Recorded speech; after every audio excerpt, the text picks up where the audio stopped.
अस्सलामुअलैकुम दोस्तों, मैं हूं आपका नदीम भाई। मैं आपके लिए आज बहुत टेस्टिंग वीडियो लेके आया हूं। यह है दरिया झेलम, यह है केसी होटल दरिया झेलम की पुल के ऊपर है। जो ये देखिए कितना बहुत खूबसूरत माहौल है। ये देखिए, ये ज़िला खुशाब में है, सरगोदा रोड पे।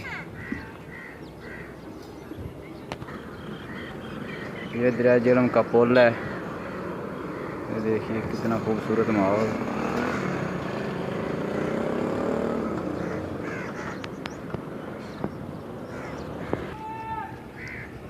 ये कश्तियाँ वगैरह हैं जी। यहाँ पे लोग झूले आके लेते हैं तकरीबन शाम के टाइम। इस वक्त इधर बहुत धूप है, इसलिए इतना रश नहीं है। ये देखिए,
ये नीचे वाली साइड है पुल की।